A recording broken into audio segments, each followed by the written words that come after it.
ᱦᱤᱡᱩᱜ ᱛᱟᱵᱚᱱ ᱯᱮ ᱡᱟᱦᱟᱸᱭ ᱠᱚ ᱞᱟᱭᱤᱵᱽ ᱨᱮ ᱢᱮᱱᱟᱜ ᱯᱮᱭᱟ ᱩᱥᱟᱹᱨᱟ ᱜᱮ᱾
ᱦᱤᱡᱩᱜ ᱛᱟᱵᱚᱱ ᱯᱮ ᱡᱟᱦᱟᱸᱭ ᱠᱚ ᱞᱟᱭᱤᱵᱽ ᱨᱮ ᱢᱮᱱᱟᱜ ᱯᱮᱭᱟ᱾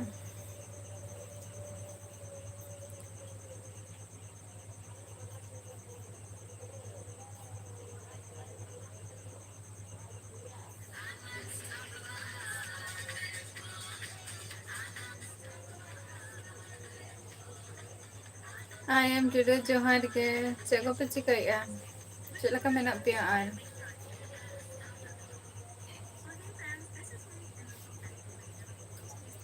ᱢᱩᱨᱢᱩ ᱠᱚᱲᱟ ᱡᱚᱦᱟᱨ ᱜᱮ, ᱪᱮᱫ ᱞᱮᱠᱟ ᱢᱮᱱᱟᱜ ᱯᱮᱭᱟ?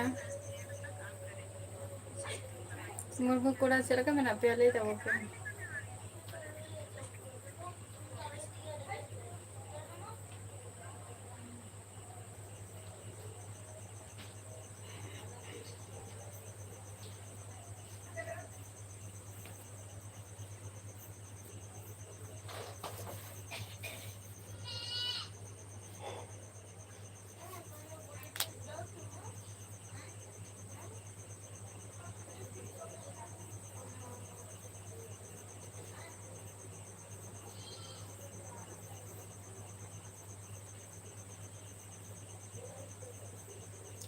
ᱞᱟᱹᱭ ᱛᱟᱵᱚᱱ ᱯᱮ?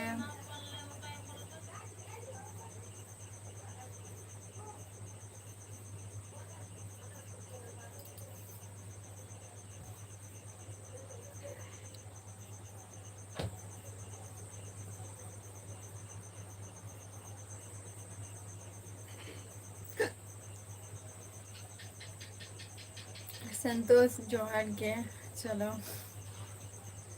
ᱪᱮᱫ ᱠᱚᱯᱮ ᱪᱤᱠᱟᱹᱭᱮᱫ ᱛᱟᱵᱚᱣᱟ ᱱᱤᱛ?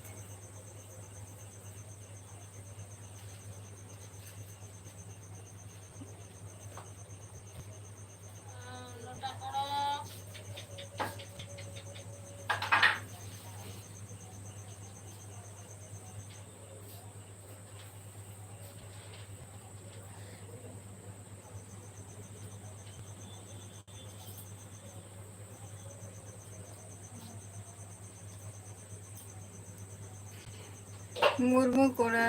जोहर की हेली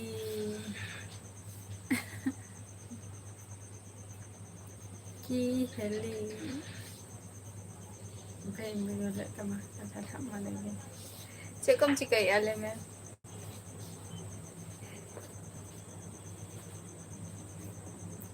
संतोष चेकम चिकाई आने तो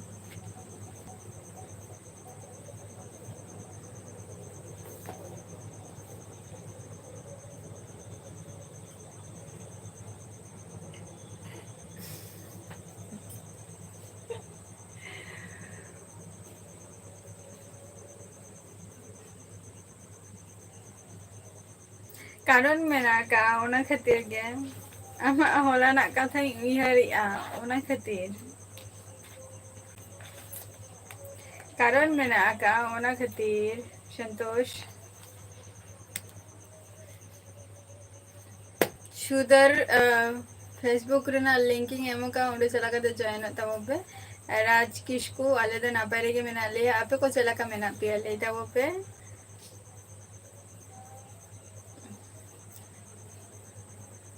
रोशन जोहार गे रशुन जोहार गे ओका खनम लइया राज किस्कू चला का मेना पिया आपे को बांगा आमी गर्लफ्रेंड कथाम ले तो ओना कथा गे आर की संतोष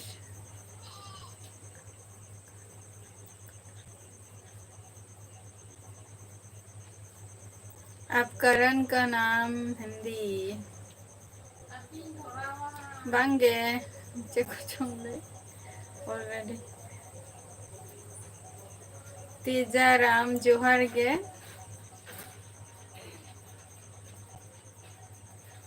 होय तो ओना खातिर आदो कोटी लांदा सना माने उइहर की माने लांदा तो बांगे आदो मने मने की लांदा जोम कना ओना है आदो तेन गपा फोनम कना से बांगे मदन मुर्मू जोहार गे इट्स मी मंडी जोहार गे अडी अडी सारहाव या लाइफ रे है खातिर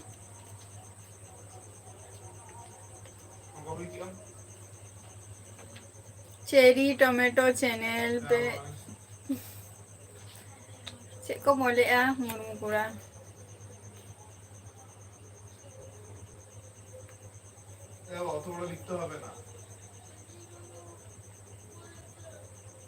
मदन मुर्मू इन जहाँ जगह रे मेनिया नदो हुकना वेस्ट बेंगल नदिया डिस्ट्रिक्ट कना और आपे को ओका खन पे लेता हुआ मदन मुर्मू बिनाई मुर्मू जोहार गे चला का मेना मिया अच्छा चलो अदो आम माने उनी के फोन गया आम दो बम फोन गया संतोष अच्छा इट्स मी इन दो हुकना या जन्म दो नोते रे गे आर की नोते रे गे जहाँ आले नोते रेना झोतो खन सब थेके फेमस जहाँ जायगा रे पुइलू ओना दो नेता दो बांगे पुइलू जहाँ जायगा रे झोतो खन फेमस बाहा बोंगा हुयो गया ओना दो हुकना 16 नंबर पुइलू दो आले दो माने क्वार्टर रे गेले ताहा लेना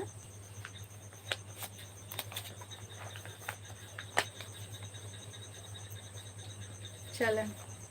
नापाई कथा कना रेस्पॉन्स होगी गे हजु कना ताहाले संतोष हाय माने नोते रे गे इया जानम दो आर की और जा माने हाराम बाबू तो को नुको दो हुयो कना को उड़ीसा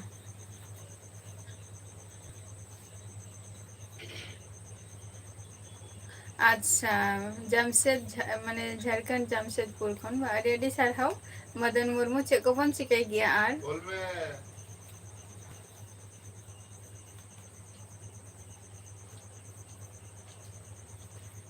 इट्स मी माने पढ़ाओ को तो निता तो शुद्ध जॉब रेना कटी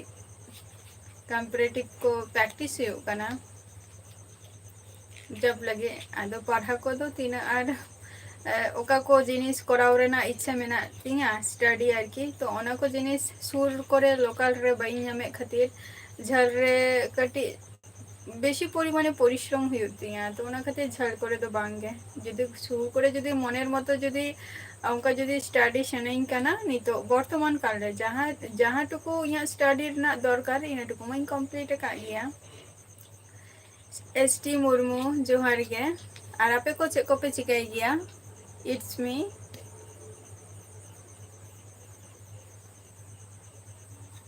हाय संतोष जय बाबो दिसे दारे पुइलू तो जे बाबो दिसे दारे जे नुआ दो माने साड़ी से खाली बाय बाय तो ओना दो ना चिन्हे ᱧᱟᱢᱚᱜᱼᱟ जुदी चेंज कना ताहले खान दो जी हेमब्रम जोहार गे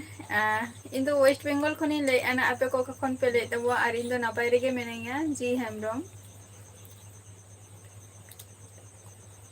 अच्छा आले फैमिली रे दो अड़ीगान जॉइंट फैमिली कनाले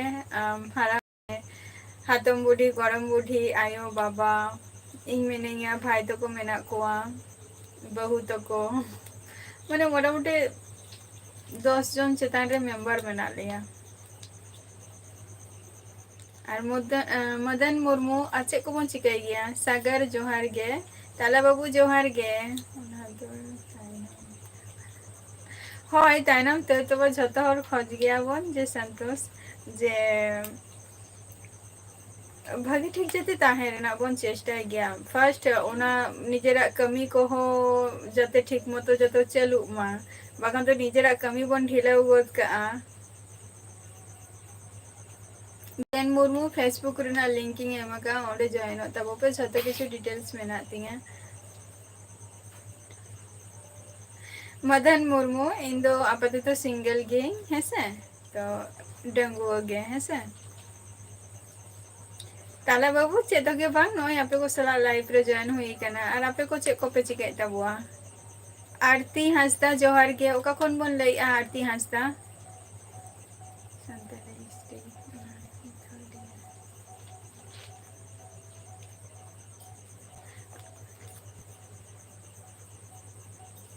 चलो इट्स मी रेडी नापाई कथा कना नुआ हो चलो फाइनल ईयर कना ताहले निये धाव दो चलो और फैमिली रे ओकोय को मेना को इट्स मी इन तो नापाई रेगे मेनेया ताला बाबू आपे को चेला का मेना पेया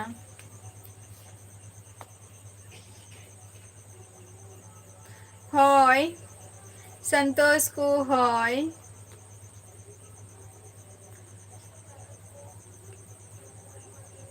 अच्छा ओरा करे गे और फैमिली रे ओकोय को मेना कोआ मदन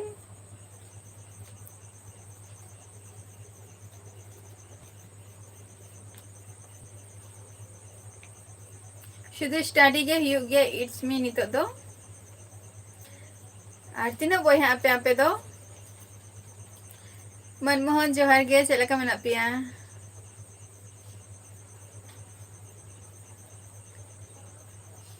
आरती हंसदा मिटम फेमस प्लेस लेता बोबिन जेटा टाउनशिप बइन बुझाई अना ओका दो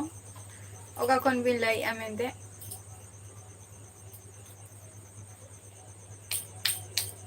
निपेन मुर्मू जोहार गे इन दो नापाई रेगे मेनेया आपे को चेलका मेना पिया इन दो नितो मदन मुर्मू माने नितो दो शुधु निजे जहाँ कमी को तहा लेन तिके नितो दो कमी तो पूरो ऑफ का इन शुधु नितो दो निजेरा स्टडी रेगे फोकस कंपैरेटिव अनोय आपे को सला आउटसाइड रे मेनेया और कोई हो बापला को दो बांग हुई कना बापला को जमाई को इट्स मी निपेन आम से लका मेना मिया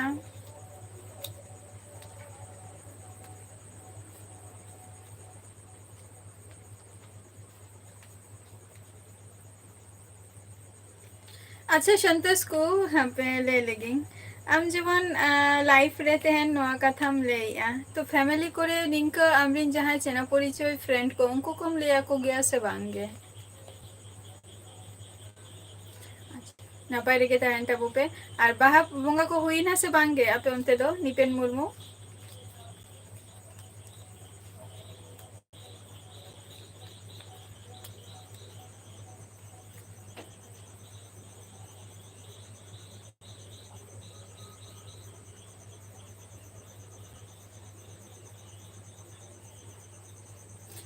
दादा दादा की माने दादा लगी बहु अगु हुआ बा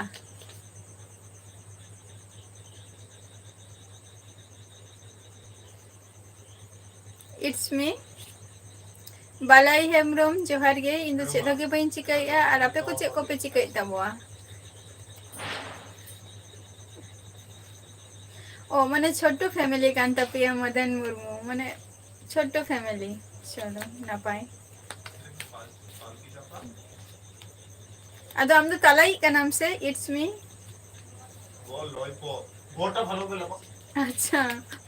होली होली बा ताले होली हपे मनाओ का दिसिति के बसे जोसेफ जोहार गे लयपो हुआ बिसाते আর যতক্ষণ তো হপন মাই বা আর হপন মাই তো তিনা রে স্টাডি আই ইটস মি चलो अद स्टडी दो बम कराव गया मदन मुर्मू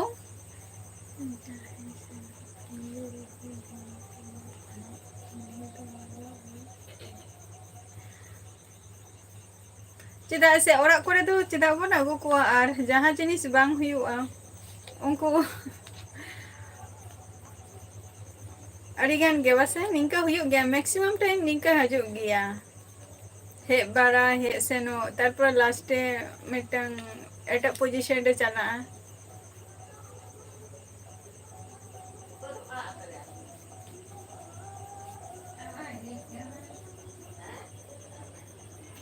अच्छा एग्जाम कैंसिल है ना चलो तले मिटंग नोआ हतो मिटंग एडवांटेज न्यामे ना टाइम टा जस्ती न्यामे ना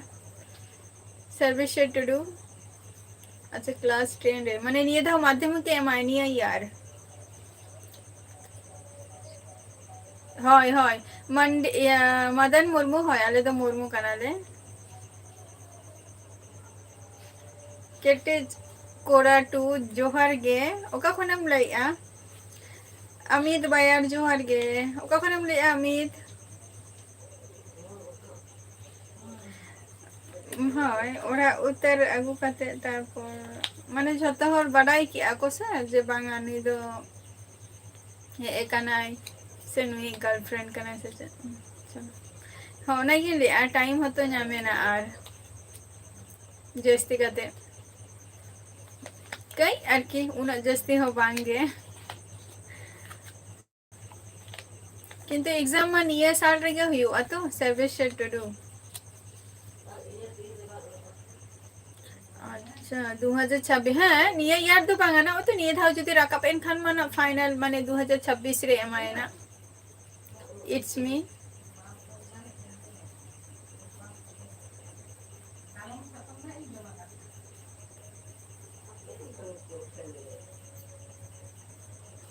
अमित भैया हम संताली में बोल रहे हैं इसलिए आपको समझ में नहीं आ रहा है लखपति जोहर गे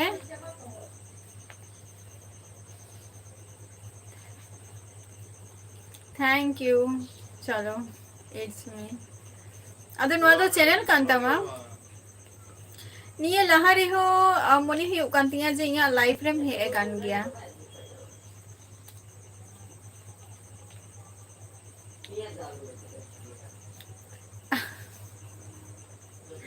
आपे के मिधाव हजू तबन पे मदन मुर्मू आपे के हजू तबन पे मिधाव नोते रे नेल अदी को पे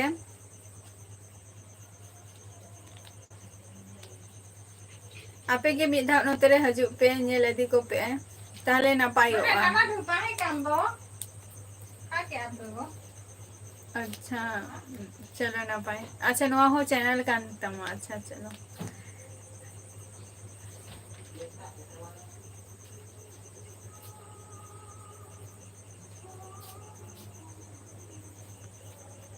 अमित है तो संताली थे तो रोड़ी तो ओनागे तो बाम बुझाव दरे कना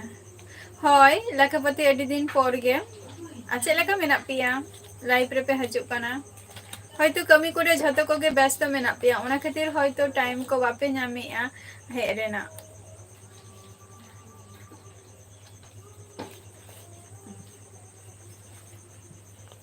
मेना को नोते रे कुड़ी गिदरे को दो मेना को गया अडी गान गे एबटे झतो हर देखो लिया को से जे नियल जंग चेहराते दो दरकार दो बांग कना से जे नियल जंग चेहराते अडी गान हर अडी रकम ते को वाच को होय कमी बांग बडाही निकन कुई हो मेना को चेहरा गियाय किसर गियाय गरीब गियाय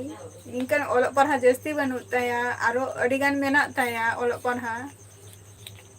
अड़ी रकम गे आदो हर चेलकन कुई को वाचे को चेलकन कुई को पांते को ओना दो चिकातिंग बडाया दिन बेला तो कमी दिन बेला तो तेहन गापा दो संतोष माने नोते मा दोमे सितुमी ऐसे बाहर जे कमी जे बद करे कटी दारानेम चला उनका माने परिस्थिति के बांग सेटेरो काना ओरा हरदा दो ओरा कोरेना गे को कमी आको और मैं चलाव लेना तेहन किंतु कमी बांग हुई लेन तिंगा रुवर है नहीं फालतू फालतू पैसे नष्ट एन तिंगा ओना कोन चिंताइया माना रेगे जुदी मेते गिया जे तेहन कमी बांग हुआ ताहले खान बइन चलाव को पैसे खर्च करते औरिया लकपति और आपे को पे जम किया से लका मेना पिया वापे ले लिया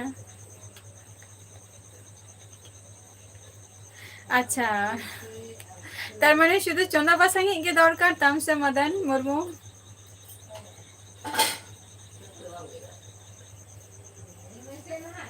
হয় হয় इट्स मी হয় सिंगराई सोरेना ओरा दो आले नोते गया जेटा कल्याणी 5 नंबर पे अंजम का पे कल्याणी 5 नंबर आर की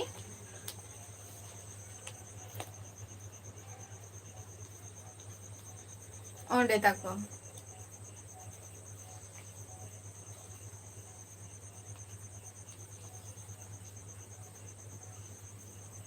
चेसी हपन कुड़ी बस कमी माय अच्छा अच्छा कमी तो चे ओरा रेना से बारहे रेना चास कमी को ओका कमी मिलाई मदन मुर्मू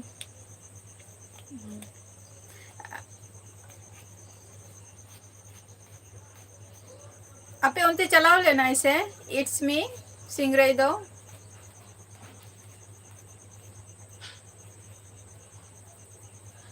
हाँ लाकापति लेता बोपे जम बरा की आपे से बांगे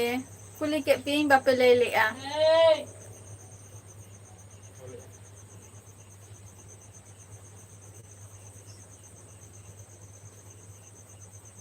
नमल दिसम को तो चे नमल दिसम नमल दिसम बाई बुझा का बाई बाई दिसे दारे कना से को लिया इन शुद्ध नहीं बड़ा जे चासबास नोते रहो हुयो गया कम बेसी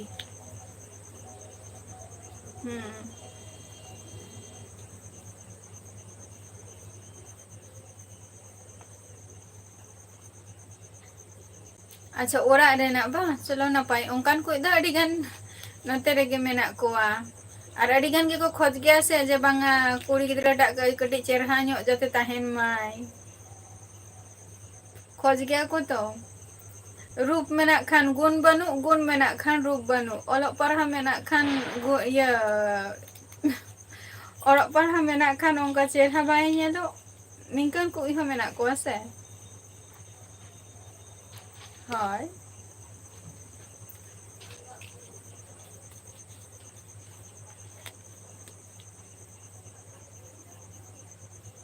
बांगे किछु तो होर मेना को से जे ओलक पढ़ा तो दरकार के काना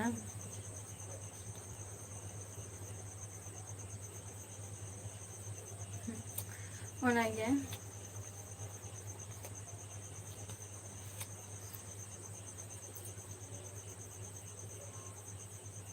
संतोष आम तो बाम नाम दाड़िया जतो हर को नाम के दिया और आम तो बाम नाम दाड़िया कना जे या फेसबुक रेना इमा फेसबुक रेना आईडी मा एमा का गया उंडे चला काते जॉइन होता बोपे ताराश ऑफिशियल सगुन दाराम या लाइव स्ट्रीम रे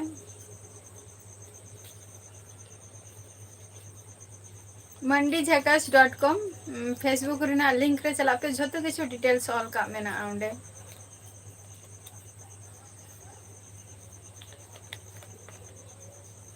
संतोष मिटन कथा हापे इग्नोर की उन आट नितो दिस है आदिंगा आ मिटन कथम कुली के दिंगा तो होय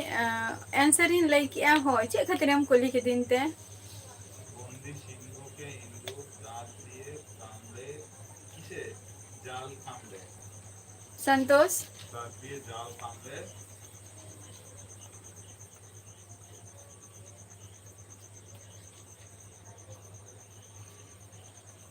अड़ी रकम के मेना को मदन मुर्मू अड़ी रकम के मुर्मू हस्ता टुडू मंडी जतो रकम के मेना को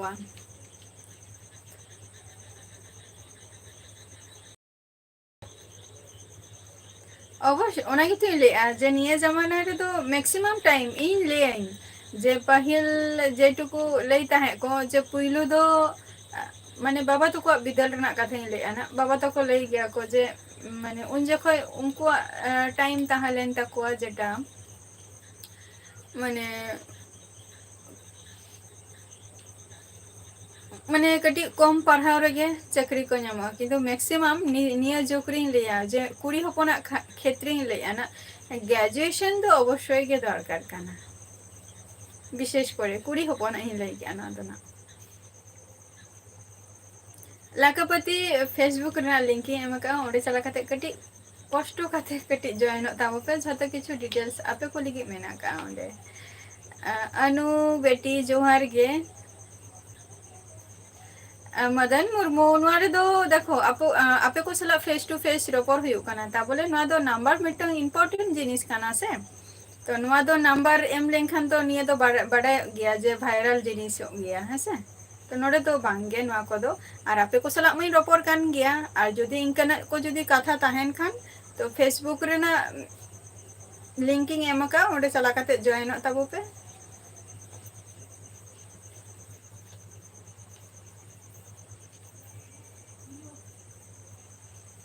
अच्छा अच्छा बाया कुली के दिंगम तो ओना खातिर लई के आना संतोष अदो ओना कथा तो जे आमी कुली रुवर मिया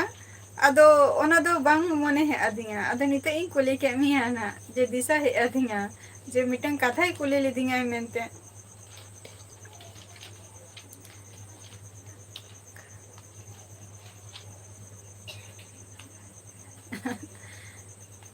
होय सादे अवश्य ओना मा इट्स मी हाँ ले तारा से एम चिकरिया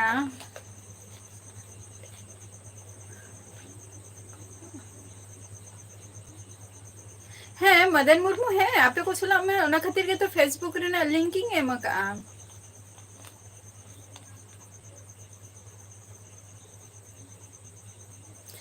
ñel ñel में ना फेसबुक चिन्ह में ना नी तो सिंबल में ना नी तो ओंडे लागापति या नुआ चैनल रे अबाउट रे चला गते ñel तबो पे फेसबुक रे ना जहां लोगोटा ओनाटा हो में ना नी ओंडे के तो ओंडे एम का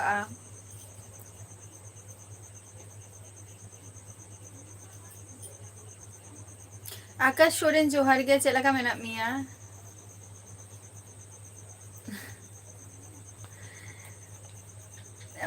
ओना तो संतोष के कुली में ताराश ओना तो संतोष के कुली में संतोष से बड़े चेका था कुली कर दिया है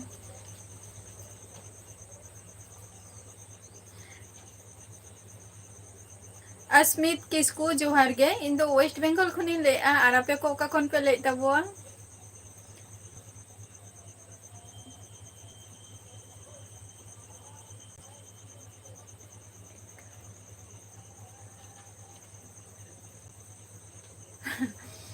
अलिंगा चैनल रेगे मेना आका आनियल तबो पे झतो किछु डिटेल्सिंग एम का ओडे फेसबुक रे ना लिंकिंग एम का आम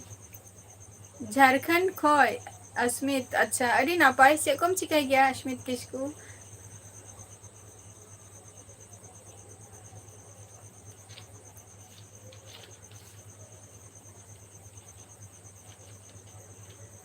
मंडी झकास.com ईएम येले कदिंगा अच्छा चलो नापाई कथा कना आम दो का खनेम लई आमा बाम ले जे ओका खनेम लई मेनते ओका खनेम लई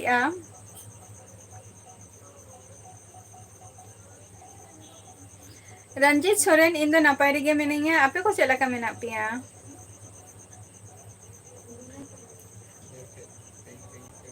आले नोते मा जहाँ सुर करे हुई ना आबार गापा शुक्रवार खन स्टार्टिंग हुई ना शुक्रवार तापर शुक्रवार ना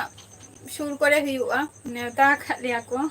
चला हुआ शुक्रवार तापर हुआ सैटरडे मेना आनी संडे मेना आनी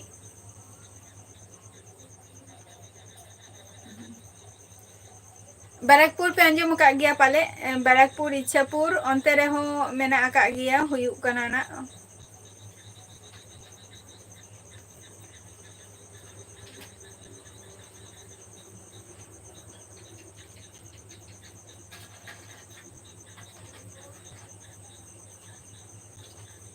और आपे पे बाहा बोंगायना से बांगे इट्स मी आकाश अच्छा अड़ी अड़ी सारहाव आकाश आज चेक कम चिकाय किया चलो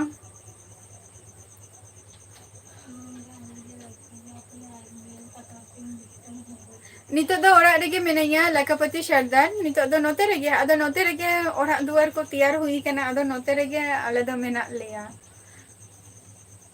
जेहेतु पहिल खन के नोते रेगे आधन दो को सर्विस एता लेया को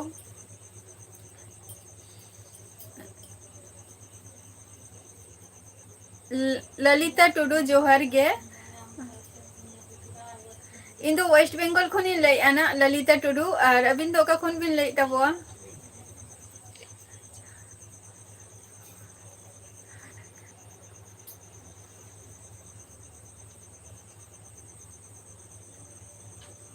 हाने तरह संतोष सॉरी तारा साने तरह संतोष से कुली ले मियाई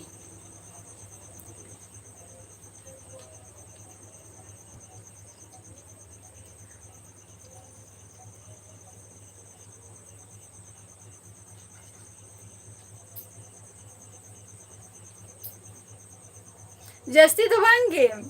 जस्ट 5 मिनट लगा इट्स मी 5 मिनट लगा ना हाई रोडेम सेटेर का खान के बस हाई रोडेम सेटेर का खान के आले ओरा डार्लिंग जोहार गे ओका खनेम लेया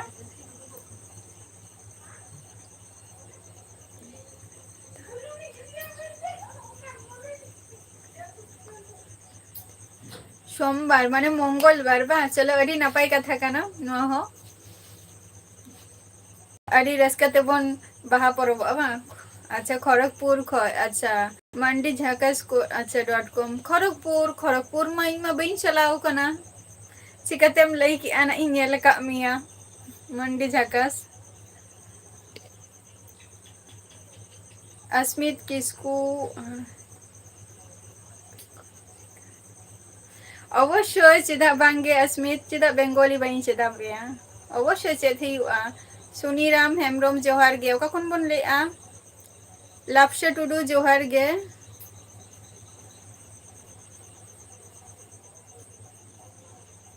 ओका खनेम लेआ सुनीराम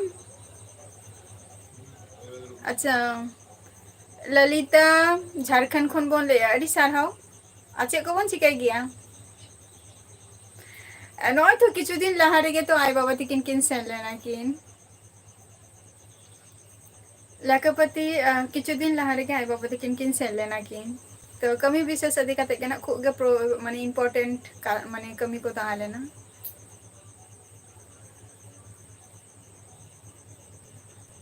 हे बड़ा कलम से इट्स मी एम्स ओनी लई किया जस्ती संगिंग तो बांग कना अस्मे तीन तो चेद के बांगे नितो दो स्टडी हिउ कना कॉम्पिटिटिव और आउटसाइड रे नॉय और आम तो चेक कम चिकाय गया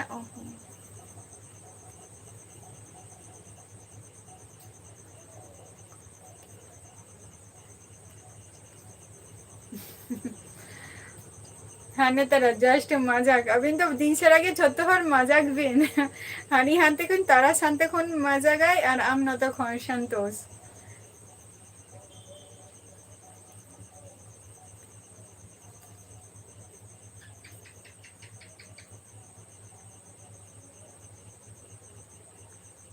उन्हें लेके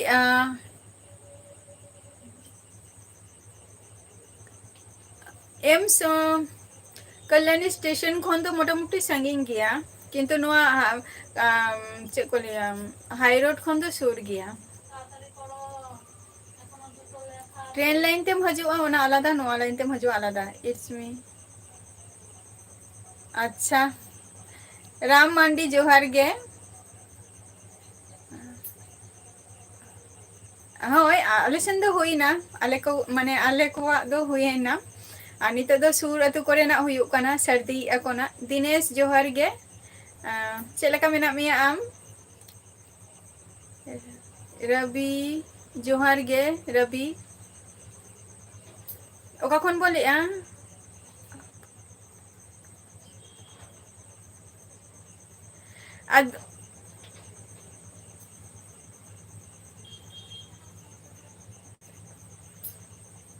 Tidak boleh haju ale. Santos tidak boleh haju. Chala huyu tidak ba nijera to ko unkuat janam orak kana onde bam chala chala huyu Kariya Murmu Dada Johar ge oka khon bol le'a in West Bengal Nodia district khoni le'a Ansu Mala Johar ge thank you Ansu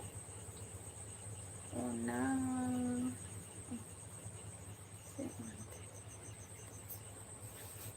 संतोष अदो नोते रेगे झतो हर को job A आको अदो नोते रेगे तो जायगा को जमी को हताओ कना आधान अदो न हाराम बाबा तो को जदी नोते रेगे जदी आकोरिंग माने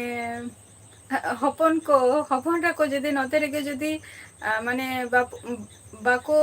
ओलो पढ़ा किया दिसम सेन रेगे थाले खान दो होयतो नापाई को गिया पाले तो onte rege tahe hi ko ado nuku ma note rege parha kate ado note rege service ka ko se men kata hi kana niyam ado disom sen do chala huyu giya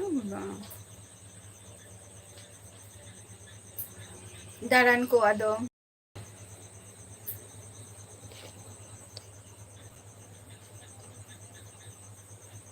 hoy adi napai ge ba Dinesh chalo ache ko bon chikai a Ram मंडी जोहार गेले एले तब पेला कपति अरे उड़ीसा दिन चला ना चला आई लोगन गिन चला तिसो इन चला निये दो कथा तो पुरोटा बई एम दाड़े बोन काना आदो कमी सितान रे झतो किछु डिपेंड आई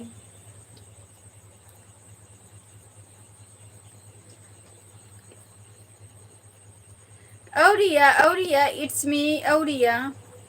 हुई ना मन ही कना मिधा हुई ना से मिटन इट्स मी लकापति चला हुई ना उड़ीसा दारान चलाते रस का मई रस का चला मा होय तरश ऑफिशियल मेना आका गया अर्जुन हंसदा जोहर गे नोते रेगे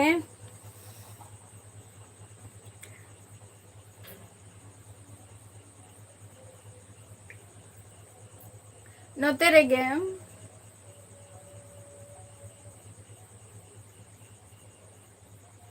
नोते रेगे ले एम गया संतोष अंशु मला मैं इन तो उड़ीसा सॉरी इन तो वेस्ट बंगाल खुनी ले हम दो का खोय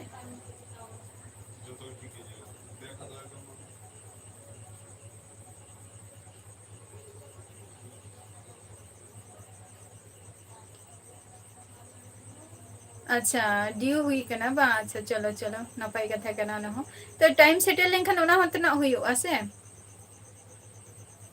अच्छा करिए दा इन तो हुई कने नितो दो पढ़ा को मैं कंप्लीट का नितो दो जस्ट कंपैरेटिव प्रैक्टिस हुई कना जॉब बाकरा खातिर झारखंड खन अच्छा अड़ी नपाई अंशु माला अच्छे को मन चिकाई गया अंशु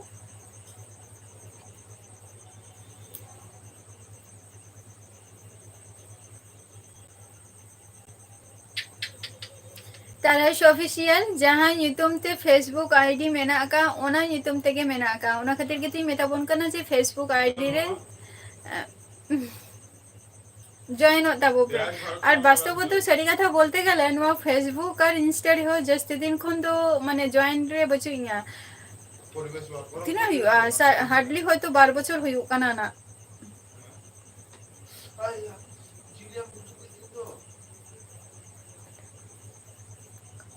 अच्छा हुई कना अच्छा चलो नापाई कथा कना आदो इट्स अच्छा ना शुद्ध नितो तो बाहा बाकी में ना आता ही तो इट्स मी तब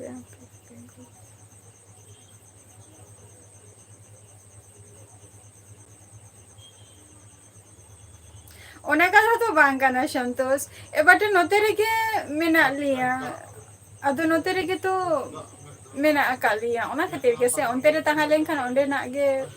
किशोर मुर्मू जोहार गे लकापति ओना खातिर मा फेसबुक रे लिंकिंग एम अकाउंट चला खातिर जॉइन तबो पे सुजीत मांडी जोहार गे ओका खनेम ले सुजीत पांग चला का मेना मी आर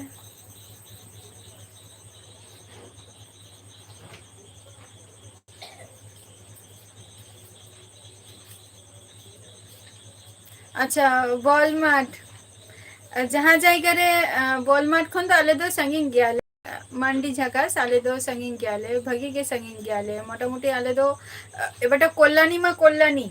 ঠিক আছে কল্যাণী খয় মোটামুটি আলে 15 থেকে 16 কিলোমিটার जहाँ कथाय लेके दो ना इट्स मी जहाँ एम से लेके दो तो एम से न दो नवा दो कोना आले लोकेशन नवा सुर करे वेस्ट बेंगल खनि ले किशोर मुर्मू कराईदा ओरा रे तो झतो कोगे मेना को जॉइंट फैमिली कनाले हातम बुढ़ी गरम बुढ़ी आयो बाबा माने 10 जन चिताटे मेंबर मेना लिया आले दो हेमरम बाबू जोहार गे एकदम किस अच्छा শিলিগুড়ি अच्छा শিলিগুড়ি माने ओंडे तो चे परमानेंट ओरा कना किशोर मुर्मू हेमरम बाबू नय आपे को सला रिपोर्ट बारा हुई कना और आपे को चे को पे चिलैया ऑन सोरेन जोहार गे सुजीत मौज रगे बा चलो ना पारे तहन में है लाकापति लई तबो पे लई के तो प्रॉपर खातिर तो फेसबुक रेना लिंकिंग एम का ओडे चला काते जॉइन तबो पे और इम्पोर्टेंट कथा खान ताहले खान दो लई तबो पे तो बड़ाई होचो पिना जहाना किछु गे कम बेसी Soren block in the waste Bengal खनि लेया नियर लाहा रे हम हे कान गया सोरेन ब्लॉक कमी कोरा यूट्यूब अच्छा थैंक अडी सारहाव चलो भागी बांग हुई कना कमी कोरा वीडियो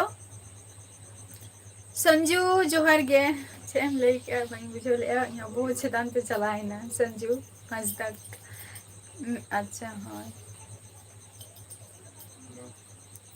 अमित जोहार गे इन दो वेस्ट बेंगल खनि ले अमित टुडू आम दो का खन अच्छा बिहिका मुर्मू जोहार गे ओका खन बोल लेया ओ उड़ीसा और इन दो वेस्ट बेंगल खनि लेया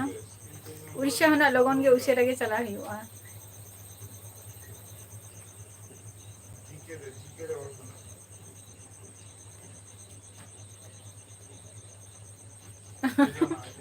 इट्स मी पर्सनल चीज कना नोआ तो नोडे तो लई बांग गानोआ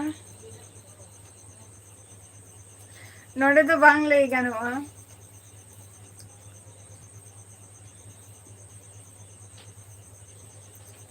मीनू मुर्मू जोहार गे चलका मेना पिया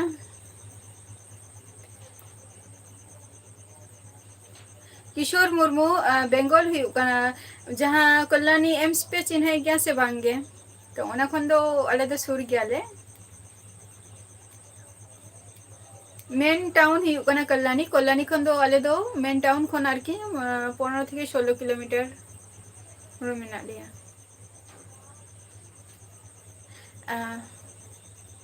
बिशा किस्कू जोहार गे सगुंदरम या लाइफ स्ट्रीम रे माने शांताली पढ़ाओ तो निया कथा की लेया जे ओना सुजोगटा बाई ᱧᱟᱢ का जस्ट इया सिग्नेचर टुकु निया टुकुई बाडाया और बाई पढ़ाओ कना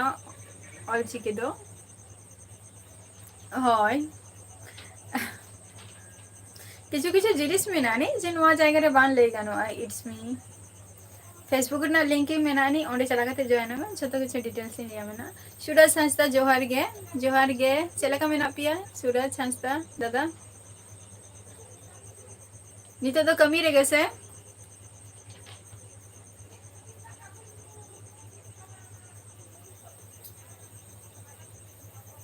मीनू मुर्मू है इन दो बेस गिए आपे को चलका मेना पिया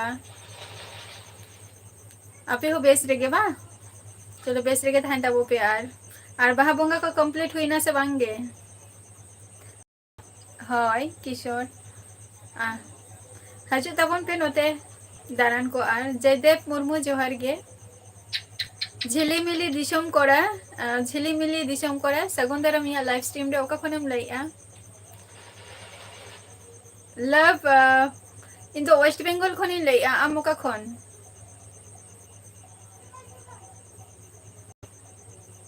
दिवेश्वर सोरेन जोहार गे ओका खन बोल लइया चलो दादा नपाय कमी के और छुट्टी अबन तीन रे सूरज दा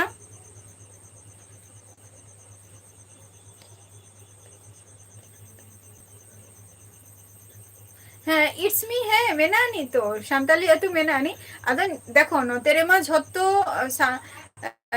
सान्ताली अतु दो कटी भीतर से मेना नहीं किंतु जहाँ जायगा रे नितो मेना कालिया आले प्रेजेंट रारकी नुआ साइड रे तो माने बायरे दिसम खन जस्ती मेना कोवा माने सुर करे तो सांतार दो बचु कोवा भीतर टोला सेन किंतु सांतार अतु रे गे मेना लिया आ नोते मा झोत्तो माने जायगा किरिंग कते गे बसबास हुयु तामा से और सेदाय दो पहिल दो मारांग दो लेता है को जे हराम बाबा तो को नोते रेगी को ताहे लेना और जहाँ जायगा रे को कमी का को अधन मा नोका तेगे ताहे तेगे अदो हासा जायगा को कोराव का अधन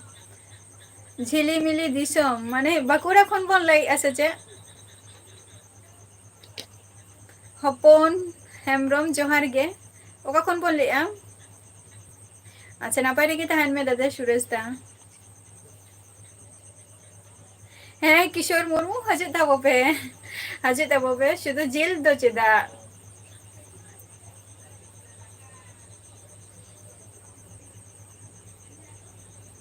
अच्छा चे आईडी ते इनके तो वहीं बुझे दरे कना जे आमे मैसेज का संतोष आमे मैसेज का हरिंगे वहीं बुझे दरे कना चे आईडी ते मेना तमा नितो मैसेज में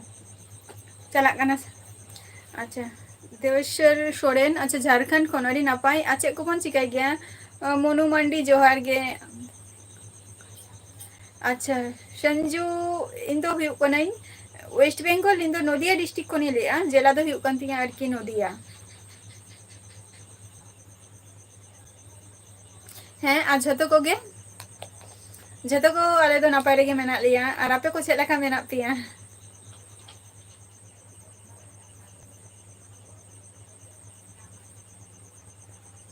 बांगे माने चेत बोलते चे माने समय अक्तो चितान रे डिपेंड ताहा लेना तारपर स्टडी हुयु कान ताहे और उन जखय मा नोडे मा स्कूल हो तखन बान ताहा लेना समय हो तो ताहे दरकार उन जखय समय बान ताहा लेनखान चेक लेकाते नोआ को स्टडी हो दरकार कना से जे आर सचिन जोहार गे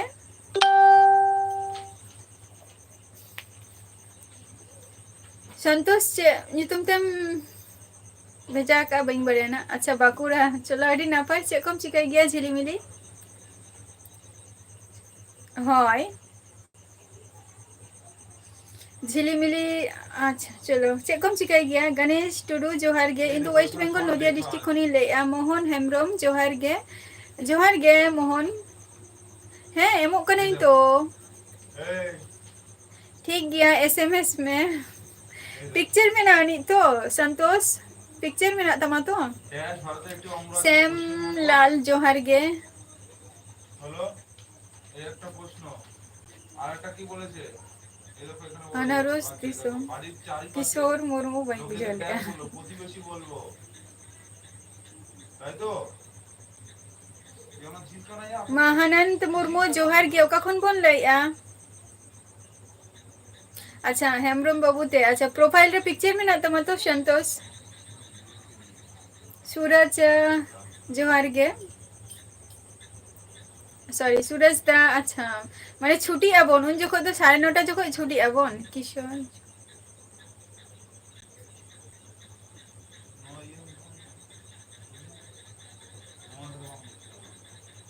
अच्छा अच्छा जॉइन के आम किशोर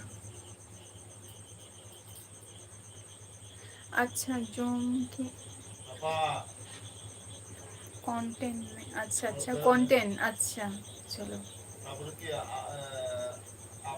चलो अडी अडी सर हाउ ना हो देवेश्वर सोरेन चे कम चिकाई किया अच्छा ठीक गया ताहले हेमब्रम बाबू देवा चंदन टुडू जोहार गे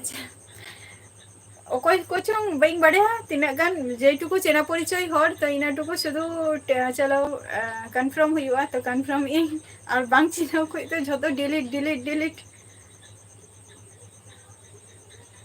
प्रदीप जोहार गे चंदन जोहार गे प्रदीप टुडू जोहार गे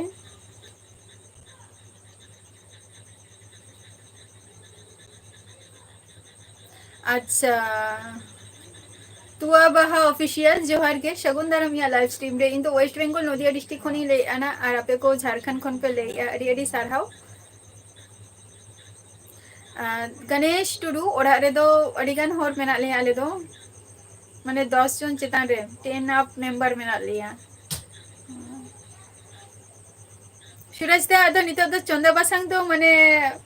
कम माने शुद्ध चला मोड़ा रे शुद्ध जमा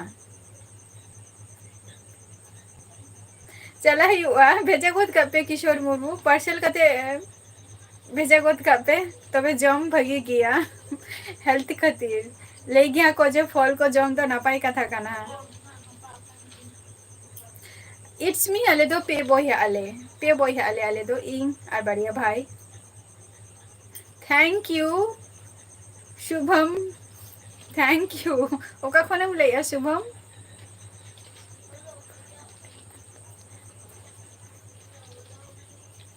अच्छा संजू हासदा दादा है चला हुई ओना समय अक्तो सेटल लेंखान ओना हो आदो बांग सेटल लेंखान चेला का दबन चला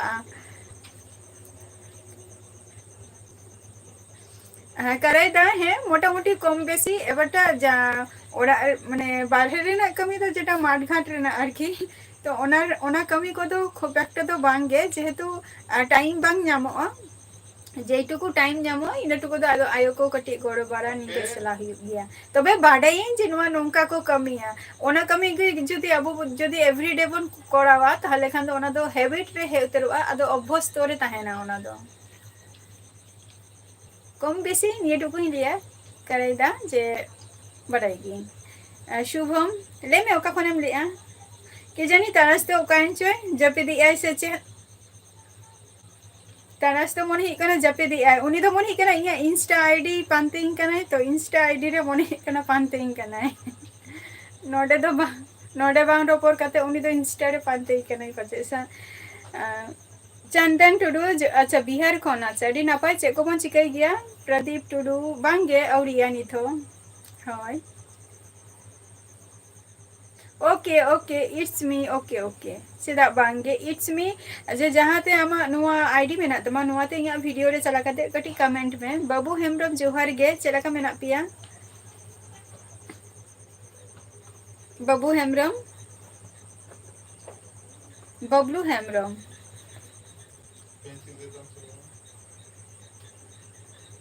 अच्छा मिहर दो डीएलटे कोड़ाई आई मिहर डीएलटे कोड़ाई आई मोटा मोटी उनकिन हो ग्रेजुएट तो किन कोड़ाओ का ग्रेजुएट कंप्लीट करते के कटी मेना किना उनकिन हो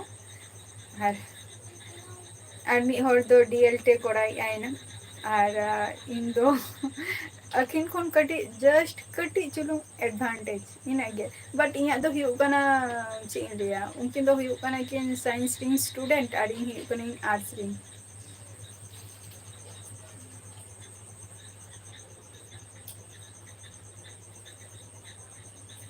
अंजन बाबू जोहार गे ओका झारखंड खन अड़ी नापाई कथा झारखंड खन इन दो वेस्ट बेंगल नदिया डिस्ट्रिक्ट खन लेया चे खातिर संतोष को चे खातिर पुइलो तेहन के पुइलो जेले तो हुयु कना चेदा आर चेदा बाहा बंगा करे दो बाबू तो बड़ा का से बाहर रे दो संतोष अच्छा बाबा और आयो अच्छा बाबा और आयो दो ओरा रेगे कमी बड़ाई गया किन चासबास आय बाबा तकिन दो बाबा दो वेल्डर ना कमी गया और मा दो हुयु कना चासबास को नेल बड़ा गया प्लस टेलरिंग गया उनी दो चरण किसको जोहार गे रमेश मुर्मू जोहार गे ताराश ओकाई नाम बाले नेल नाम मिया चेदा इन तो वेस्ट बेंगल खनी लेया चरण किसको ओका खन बोल लेया जितन मंडी जोहार गे चला का मेना पिया सूरज ता नितो दो कटी माने चे मालांग में कटी सोशल वर्क कोड़ा हुई कान ता है तो नितो दो ऑफ कहीं ओना को दो नितो दो निजर लाइफ रे कटी फोकस में नहीं है नि वक्त जदी बइन फोकस थाले लाइफ रे आछे तमे बइन चिका दाड़िया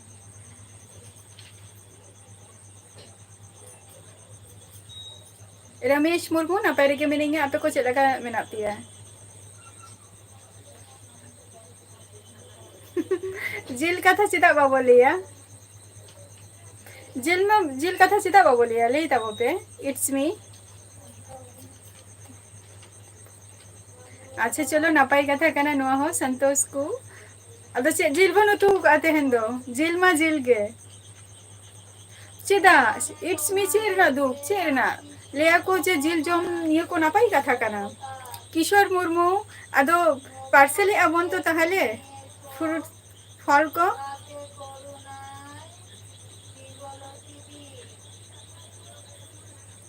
झारखंड खन बा जितेन अड़ी नापाई कथा चे को मन चिकाई गया आर जमशेदपुर सिटी चलो अड़ी जमशेदपुर अड़ी मरंग सिटी कना है से दारा गया उनका माने दारा दो सना गया जतो जायगा चला के सना गया थैंक यू सूरज बहादुर अच्छा नापाई रे तहन तबो पे आर रमेश आशम शांताली ऑफिशियल जोहार गे चला का मेना मिया थैंक यू हरीश जोहार गे चला का मेना पिया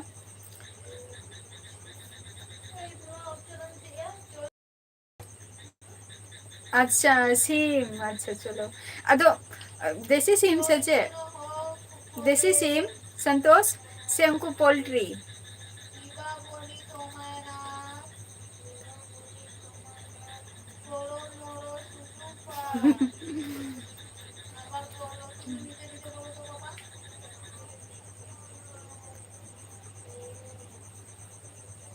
अच्छा अदो जहां गार्ड को बाको ताहले ना इट्स मी गार्ड को बाको ताहले ना सिक्योरिटी गार्ड को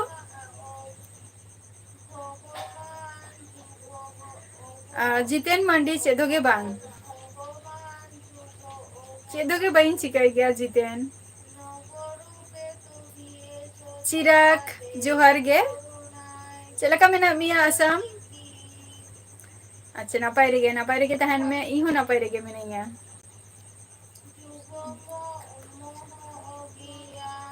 ओ चलो ओनमा है माने देसी सिम गे बा होय बाबा पहुर अगू को गया होय बाबा हो चला गया है संतोष बाबा हो चला गया है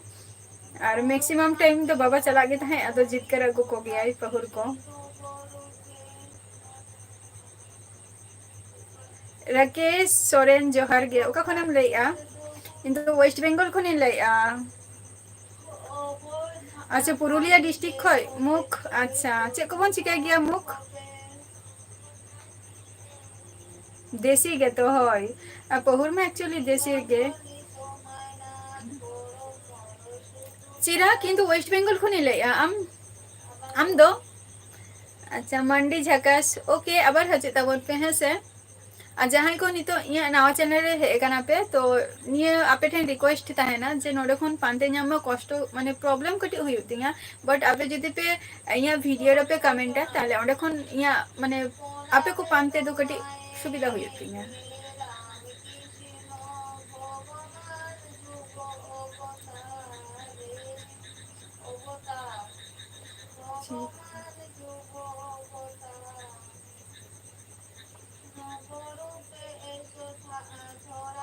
अच्छा ओ ताले हजू तबन पे इट्स मी आले ओड़ा हजू तबन पे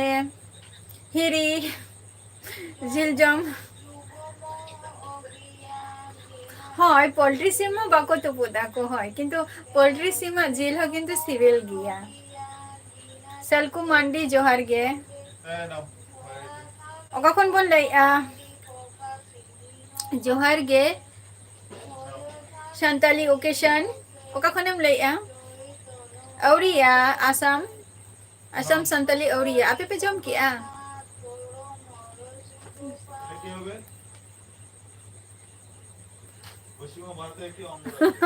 संतोष इट्स मी कटी पार्सल आई में और ताड़ा से तो काए ना कोनो रेस्पॉन्स के बचता या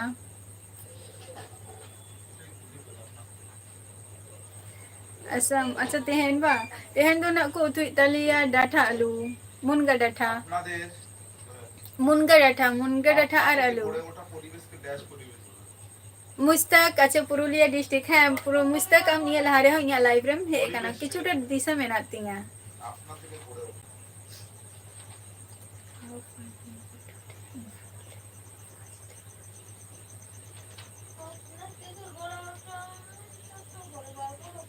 हाय Napai tege Haris. Anita to cek ko mon cikai ya. Haris. Sushil ha, good evening. Cela ka mena pia. Juri Johar ge Juri uka khonem lei a.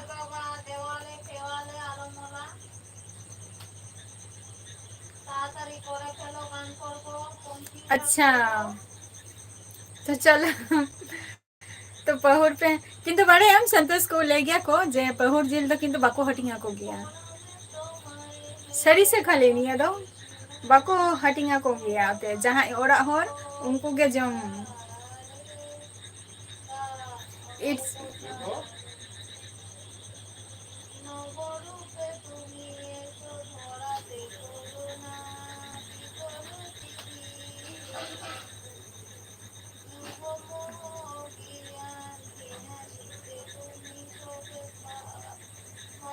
माने आरा को पान पान माने पानते को इट्स मी निया कथम लेया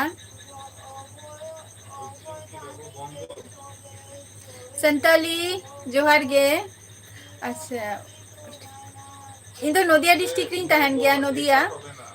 सम जोहार गे पुरुलिया डिस्ट्रिक्ट खय बा संत यस सालकू लेता वो पे चला का मेना पिया হয় তারপর অনেক জিল পিঠা কো তো সিভিল গে বুঝা संतोष को ओनाते मा ऋषिका म्यूजिक जोहार गे ले में सुरई सोरेन जोहार गे जुड़ी अच्छा जुड़ी इन तो वेस्ट बेंगल खनी ले आम तो कखन हेमंत जोहार गे सूरजता হয় ডাঠা উতু হো সুরজ তা ডাঠা উতু হো সিভিল গিয়া চেরহা সে যদি উতু ইয়া তাহলে খান তো চেরহা কে বুঝা আর ওনে যদি লিয়া যে আরি মানে যত জিনিস গে সিভিল তো গানো মন থেকে যদি চন্দা বাসাঙ্গা যত কিছু গে সিভিল হওয়া এটা পরিবারের নিকট আত্মীয় ঘাটশিলা খয় আচ্ছা চলো নাপাই কথা কানা সালকু মান্ডি সে কমন শিখাই গিয়া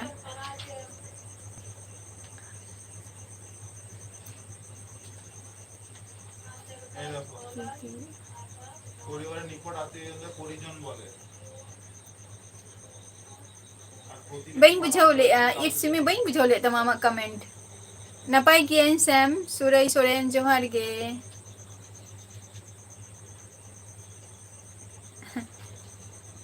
johar rabilal hasda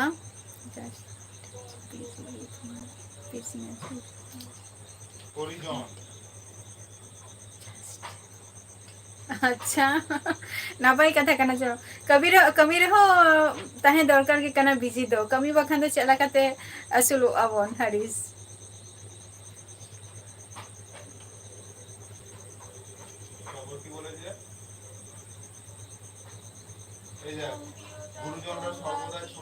হয় হয় ওরা এদিকে বাঙ্গন আদা যত হর দেখো সন্তোষ মানে যত হর তো আর জম তো বাকো বাড়াই আছে যে নোয়া নোয়া জিলটা মানে চেলাকা কো জমা কো চেলাকা ওনার না হোক কিছু নিয়ম কানুন মেনা আছে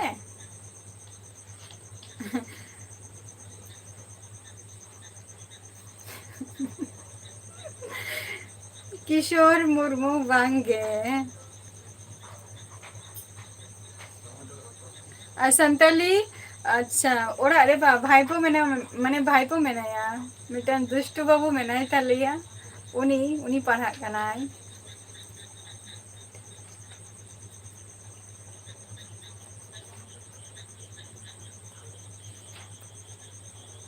अच्छा ओना कथा ले में जहां से नेम अदो ओरा रे लई कते चला में जहां से नेम चला आले से नेम हजू बा जहां से गेम चला तो लई कते एम चला पांते रे ना दो चे जाम लिया जहां से गेम चला इट्स मी जहां फ्री माइंड ते ओरा हर दम लिया कोआ जे नोतिंग चला कना से हंटिंग चला कना सड़ी कथा गेम लिया कोआ बाद बाकी होल लका ओना एरे कथा लई कते जे आर मी जे गेम चला नोंका कते आलो हुयो मा निये दो आर मिटम अभ्यस्तरो माने अभ्यस्तरे ना दो परिणितिया सड़ी कथा जहां से गे भागिया एम कमी के और बरीजा एम माने भागिया एम कमी के और बरीजा एम कमी के किंतु सरी कथा ओरा हर दो मैक्सिमम सरी कथा लई कते के चला में यार जुरी इया नितम तो फेसबुक रे ना लिंक और एम का ओंडे चला करते जॉइन हो मैं ना पाए ने बैड लक अने लेट हो गया हां ओना गी लेया खाली और बाबा और आए तिगिन में खाली लिया किन जे लातारे दुरुब कते जम पे अडी गान केछु जे नौका आला पे कमिया हंका आला पे कमिया ले रे ताहे वाईटी सरना कोड़ा जोहार गे नुआ को जिनिस आरकी नियम मेना का ओना खातिर गे ना इन लय के या नुआ कथा दो जे बाको एमा राम प्रधान संताली पढ़ा दो जस्ट एमए तक प्रधान दोया का सुरेश ता आयो और बाबा दो हुई कना माने वेल्डर रे ना कमी गया और मा दो हुई कना चासबास को नेल गया और हुई कना टेलरिंग कना उनी दो माने और माने टेलरिंग बोलते छे उनी मिटन जो माने कमी कानते हैं उनी हो माने टेलरिंग रे दुरुप गया लुगड़ी को अगू उठाया को तो ओना को ए सिलाई आए जीविका हलो किसिका हाँ जहाँ से गे जे हम भगे लाइफ रे जदि भगे कमी कराव के बा खराब कमी गेम कराव के किंतु सरी कथा लई कते के सना में परेते जते हर जते आले ले दरियाम मा जे बांगा इ नवा एरे कथा लई कते से नौकइन कमी का से नवा निया कथा जते अलग को मेता दरियाम हर साला जते माने फेस टू फेस जते ओना ले रे ना क्षमता जते तहन मा ওখানে কাজ করে তাহলে কি বলে মজদুর বা শ্রমিক आई लव यू सोना जोहर गे इन वेस्ट बंगाल खनि लाइया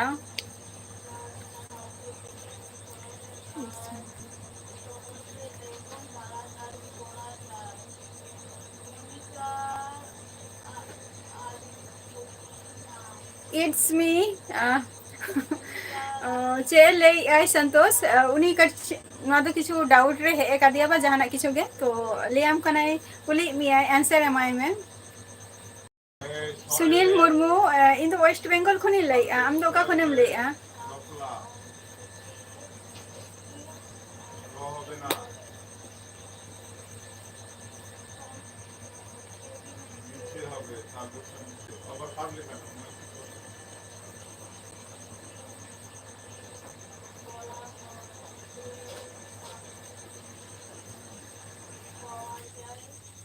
जोनी सोरेन जोहर गे ओका खन बोल ले পৌর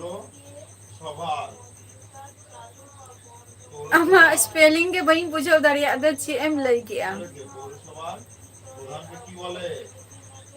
কি বলেছিলাম চেয়ারম্যান বা পৌর প্রধান পৌর প্রধান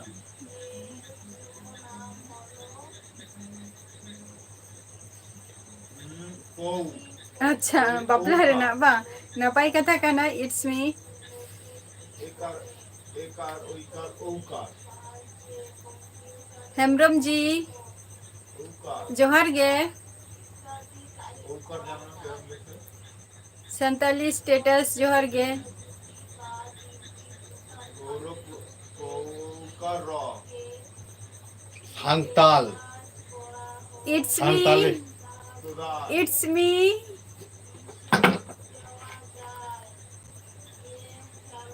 প্রধান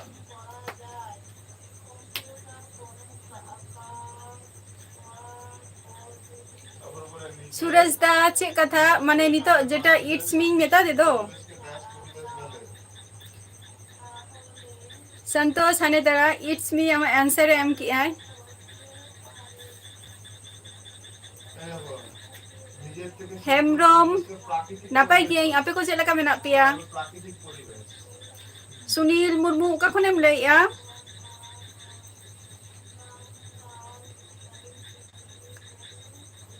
প্রাক सोनी सोरेन जोहर गे इन तो वेस्ट बंगाल नदिया डिस्ट्रिक्ट खनि ले या आम दो দেখো মেরা কয়রি औरिया দেখো কয়রি सलकू मंडी औरिया नी थो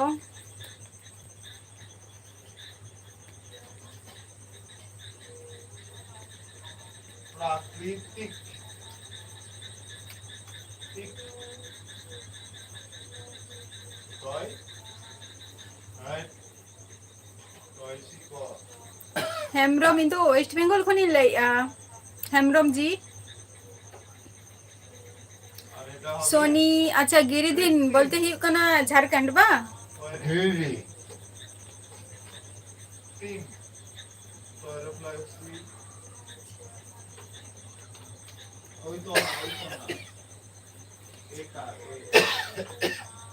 होय बेंगोली हो चेद हुआ हरीश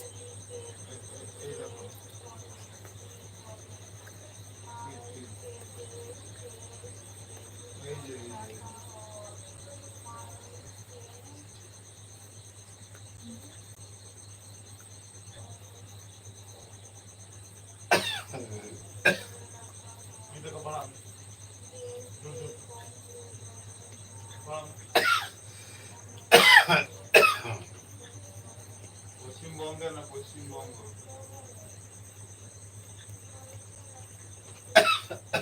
इट्स मी नवा को दो फेस माने नवा दो सुर करे के हुई कना से तो नवा दो बुझो रेना कथा के कना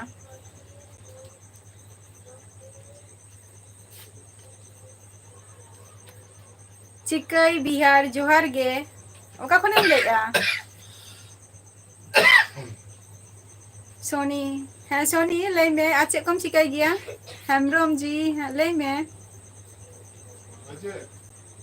एजे भाई जोहार गे ओका खने लेगा औरिया सुनील मुर्मू औरिया एजे भाई अच्छा ओका ओका ओका डिस्ट्रिक्ट काम दो एजे भाई हो झारखंड खन अच्छा हेम्ब्रम जी आज कम चिकाई गया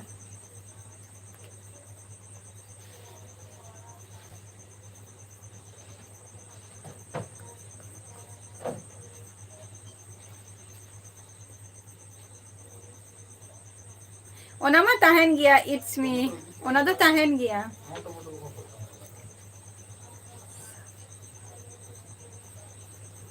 ओना तो ताहन गया उनका बेटा समय रे नाम लेनखान दारान हो चला हुआ इट्स मी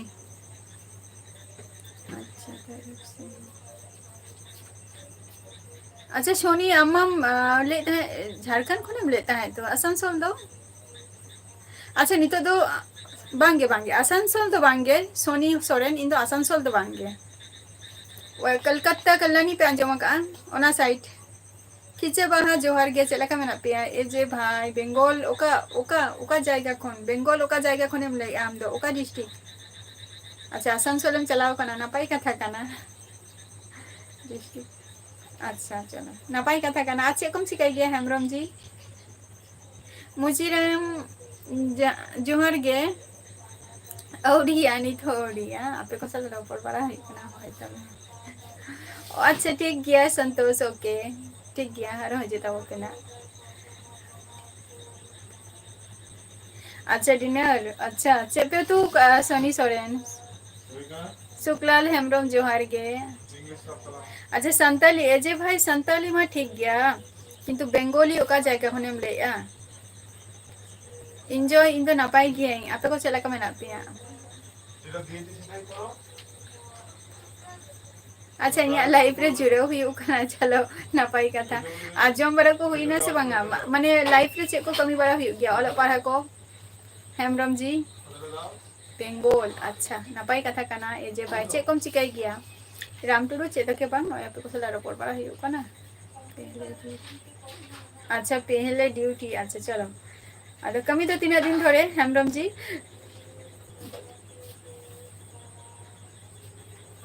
जवादा अच्छा चलो ना पाए से कम लिखी के गया एंजॉय बॉय जोहार गे इसमी जानारी दुख जलार ना दो चेद होगे बांकाना इट्स मी लाइफ रे मैंने जतो दिन मेना मिया रस्काय में फुर्तीते ताहेन में बट निया सिस्टम जो होरा बरिस जते अलम खोजमा नियबन चेष्टाया जो होरा जते बरिस अलबन कमीमा रस्का रेना जतो गे रस्का तहेना कोनो दुख रेना कथा गे बांग काना दुख तीन जखन बन दुखआ जखन निजेरी होर बा निजेरी सबथेके इम्पोर्टेंट होर जदि आबो बाए कियारा बनाय बा निया दुनिया रे बचिया तखन बन दुखआ इना लाहा रे दो बांगे सोनी अभी तो चेदो के बांग भी तो कॉम्पिटिटिव को पढ़ाई करना विनोद जोहार गे चिकाई बिहार इन वेस्ट बंगाल खनी ले हैं ले में लाकापति ओके बुजन सिंह जोहार गे बांगे औरिया एजे भाई औरिया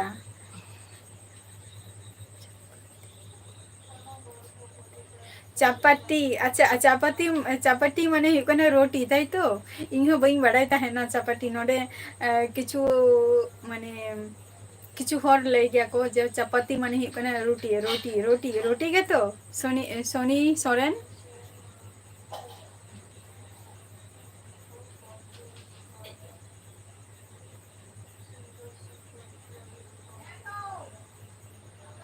अच्छा मंगल हेमरम औरिया जम को दो औरिया इन दो वेस्ट बंगाल नदिया डिस्ट्रिक्ट को नहीं ले आना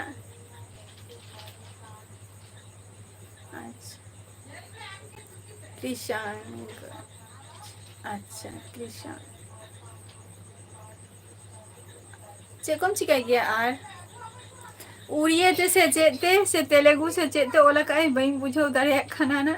ब्लॉग्स मतंग आईडी तो ओना दो चे अडी नापाई नापाई कथा काना इन दो माने चे मोला का ओना आईडी रे बई बुझो दारे काना ना मनोज बास्के जोहार गे है लाकपति लेता वो पे पूजा जोहार गे अच्छा ब्लॉग्स जहाँ उड़िया ते से चेत बिंग ओला का बई बुझो दारे काना ना तेलुगु से चे मिटंग हुई तेलुगु बा निंकना मिटंग भाषा तो बई बुझो दारे काना ओना दो तेलुगु गुहो बांग काना मुनि काना उड़िया काना बांगा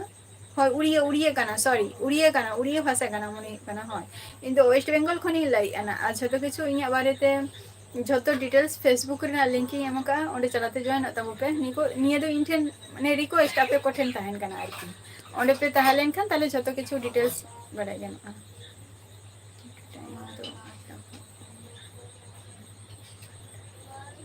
अच्छा मॉर्निंग 8टा को छोटा चलो अभी अड़ी ना पाई एवरी डे का 3 साल को नवा रे दो जॉइन में ना बिना हेमरम जी चलो बुझे हम की तले रोटी खाना बा जल्दी आ तो अच्छा हाय निंका गे सरी गाते जोहार गे दीदी गाते दीदी बई बुझा लिया सोनी सोरेन से हमने क्या हेचो वांगे औरी हां नो था पे को सला लाइव रेगे भी नहीं है उकारी जो मुका नहीं तो वांगे यादी हिंदी पूछे खुदा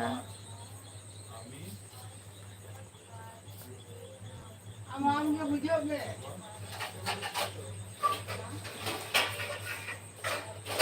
हिंदी को तो चे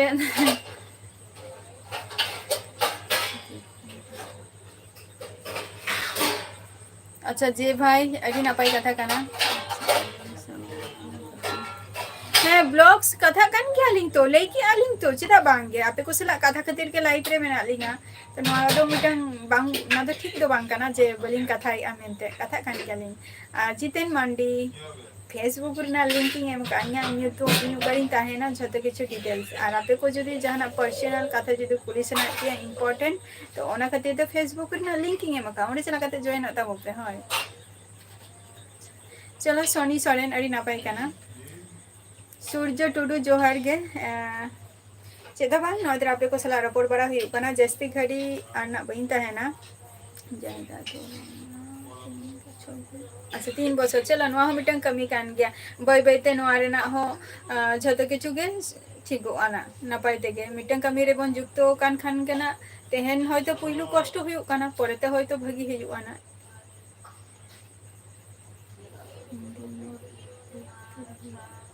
हिंदी ते दो हां ले में सोनी सोरेन है ले में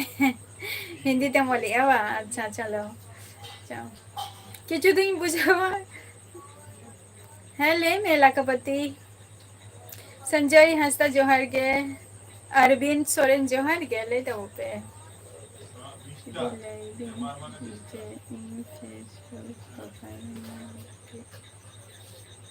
अच्छा नाम काम तो तले जॉइन होता हो पे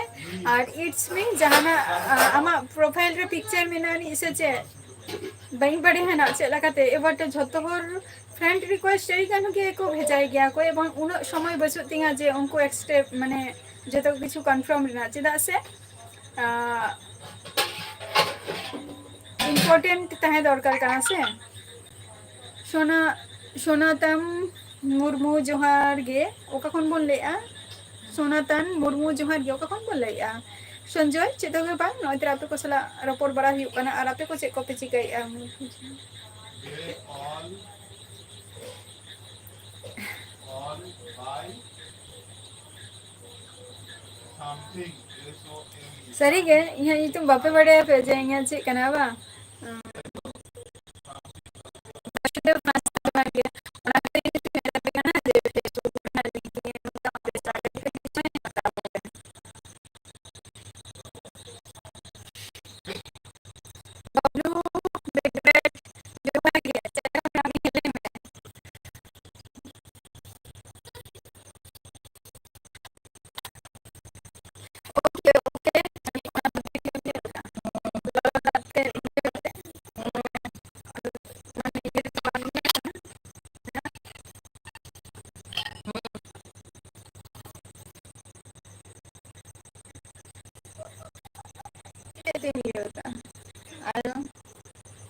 लातर कटी में ना गया साइड साइड पे कटी में ना गया और बड़ी की कमी होता साइड रे में ना मिल के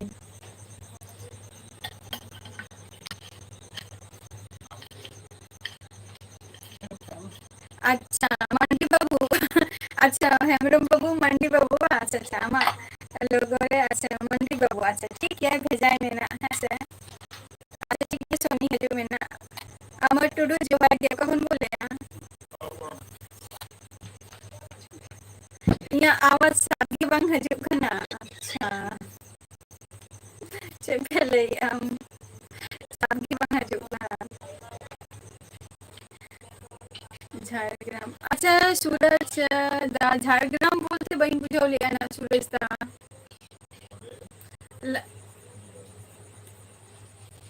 सूरज दा अम्मा लाइफ में रिकॉर्ड करता है तो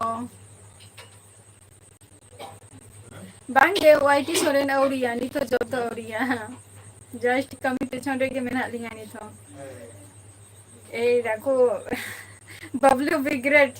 होला जहां का हम बोली कि दिया तेहन ओना कथा के बा संजय फेसबुक रे ना या नितुम दो हुई कना सरस्वती कना है तो फेसबुक रे ना लिंकिंग एम का ओडे चला कते जॉइन तबो पे फेसबुक रे जहां लिंकिंग एम का या माने फेस माने यूट्यूब रे जहां लिंकिंग एम का ओना के जा किछु मेनानी झतो के वास्तव कना कोनो किछु छोलो ना तो बांग कना सनातन मुर्मू अच्छा इन तो नितो वेस्ट बंगाल रे मेनाइया और आपे को ओका खन पे लेते हुआ है हुई कना हुई दाड़िया हेमरम जी फैमिली रे कोई को मेना को हेमरम जी अरविंद तीन तो वेस्ट बंगाल खने लेआ वेस्ट बंगाल अमर टुडू वेस्ट बंगाल अच्छा सनातन मंडी मुर्मू झारखंड कनाडी नापाय ओके बाय হ্যাঁ অবশ্যই অবশ্যই কমি তা বলবেন ইটস মি অবশ্যই গে কমি হিউয়া আর না हो कमी के दरकार कान गया दक्षिण दिनाजपुर चलो बाबरफ को हुई ना से बांगे संजय हंसदा दीपक सोरेन इन तो वेस्ट बंगाल नदिया डिस्ट्रिक्ट खनी ले आम दो खन औरिया कुरुमुटु औरिया निथो जम को दो दिबर हंसदा जोहार गे ओका कौन बोले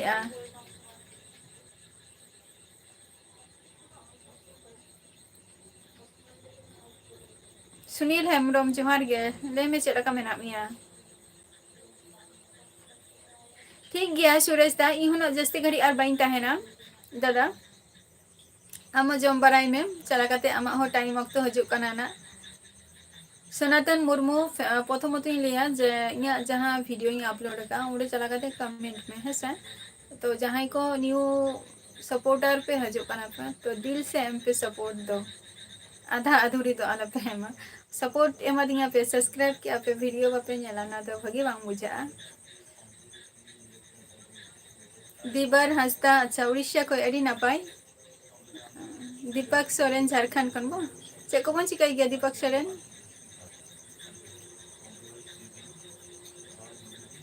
चलो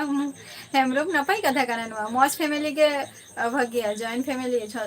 फैमिली मी दिख के तो भागी गया और मी दिख के तो खतरनाक गया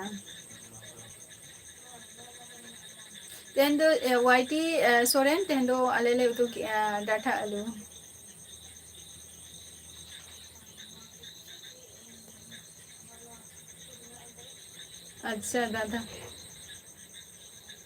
अच्छा दादाजी नहीं सिर्फ बई बुझो लिया हेमरम अच्छा दादाजी ते बची ये बा चलो नापाई कते काना समर टुडू जोहार के चला का मेना पिया लेता वो पे नापाई गी इन दो आपे को सनातन मुर्मू इन दो सरस्वती मुर्मू कनी है से दीपक मांडी जोहार के और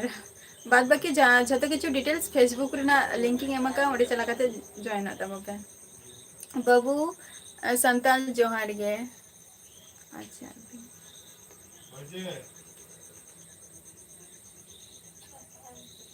बांगे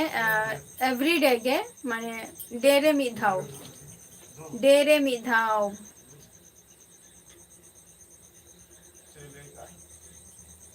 एवरी डे गे इट्स मी 8 को ठीक है तो जस्ती घड़ी तेन तो कटी माने कटी जस्ती टाइम हता हुई ना ऑलरेडी माने 8 को 9 पर्यंत लाइव तीन दुरुब गया दिवर हंसता इन दो नापे रेगे मेने आपे को चला का मेना पिया হয় তাহলে আই হ্যাভ এ প্যাট তাহলে বাংলা কি হবে আই হ্যাভ এ প্যাট বাংলা आले हो जे गरम हराम बचित तालेया गरम हराम बचित तालेया 2022 रे मनी कना হয় 2022 रे के उनी दो चलावी ना आले बगी का আমার আছে একটি প্রশ্ন তাহলে ইংলিশ কি হবে अच्छा माने सांताली तो भगी ठीक बई रो दाड़े कना निया कथा पे लेता हुआ माने बेंगोली रना टान हजू कना सनातन मुर्मू আছে মানে जीशु अच्छा डैनियल जोहार गे बांगे संजय हासदा औरिया निथो टाइम वक्त सेटल लेनखान ओना हो ठीक टाइम रे हियो आना रोहित जोहार गे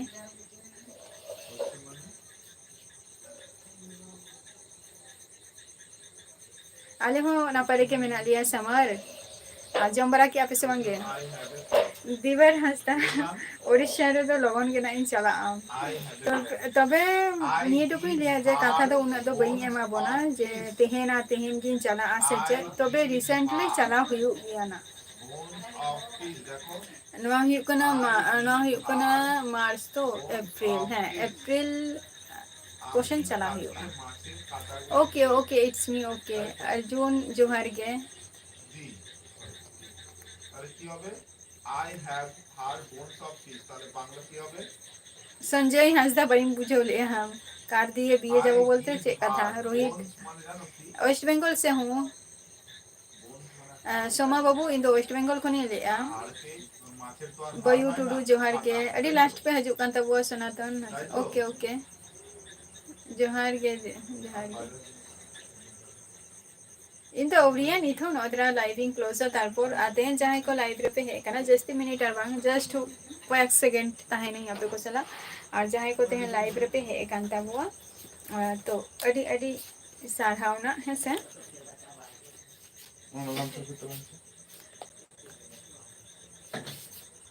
भगीरथ हंसता इन दो वेस्ट बंगाल को नहीं लिया डैनियल हेमरम निये लहारे होया लाइव रे बन है कान गया इन दो वेस्ट बंगाल को नहीं लिया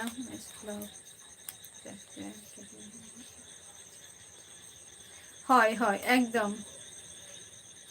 एकदम हेमरम तो चला पे वीडियो रे ओंडे चला कते कमेंट पे नोंकाते पानते असुविधा हुई तिया ना सुजित मांडी नदिया डिस्ट्रिक्ट सुजित मांडी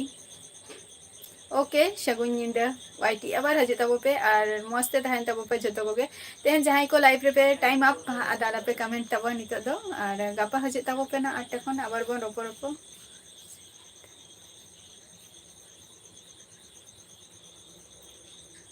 अच्छा